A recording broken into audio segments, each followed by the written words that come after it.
Hello my fellow gamers and welcome to another video in your channel Games Ground. Gangstar New York is another open world game, the very same style as GTA. This title is being developed by Gameloft and a lot of people consider it the modest cyberpunk. This, among other reasons, is because it's a totally free to play game. The level of details and graphics are off the charts. The futuristic environment has been very well accomplished and it also has a shitload of story content. So let's see what this game is about, and truth to be told, it has huge potential. You start the game straight into a bank robbery, and I have to say it, this character is very familiar somehow. The first task is to rob a bank as if it was the simplest thing in the world. You steal all the money from the cashier, and by the time you're fleeing the scene, a guy with a duck head pops up. And what the fuck? What a random start to a game. This fucking duck takes all your money and you're left behind to deal with the police. There are loads of cops, but armed with an SMG and 300 bullets, the police weren't a problem. After they're all down, you take a car and flee the scene. But be careful with your driving because it can end up with a lopsided vehicle. Once you're back in a new car and head to the destination on the map driving across the city, you get there to realize there was an ambush and there's another load of cops waiting for you to blow your head off. However, this isn't such an ordeal. A couple of headshots and Bob's your uncle. After having fled from the police, there's a guy that asks you to drive a car and leave it in the parking lot of an ongoing fair, which seems a bit odd really, and I mean to park a car in a specific spot at a fair.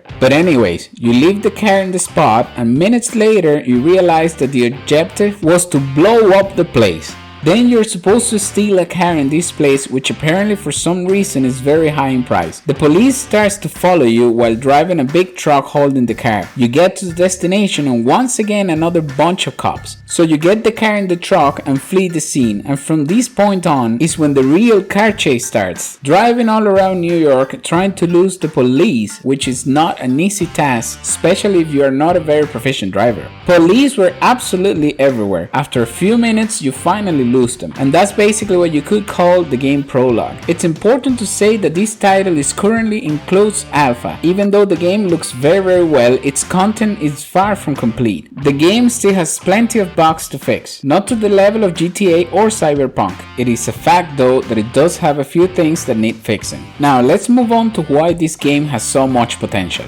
I sincerely believe, and this is of course my personal opinion, that this game can go the distance based on three main reasons. The first one is the fact that the game is free to play. I mean, what's the point of a free to play game if at the end it's either shit or it's pay to win? But this game is neither. After trying the closed alpha, I can tell you it has potential. Obviously, it's not a perfect game. It's got lots of errors that need correction, but then again, this is a closed alpha and it's totally normal. There is something I must say I didn't like, and it's the minimum system requirements. You basically need a NASA Quantic PC. However, I tried it on a laptop, not on my gaming PC, and it still ran decently. They still need to work on the optimization. Nevertheless, being a free-to-play game makes it accessible to everyone. The second thing is that the game's story is very well elaborated. You're basically a criminal that lives in New York in a futuristic set. Not sure what the year is exactly, but something like 2096. Just seeing people walking around with such impressive technology, cars having been totally redesigned, and the amount of drones flying around the place. And let's not forget the holograms, the jetpack, and the city design.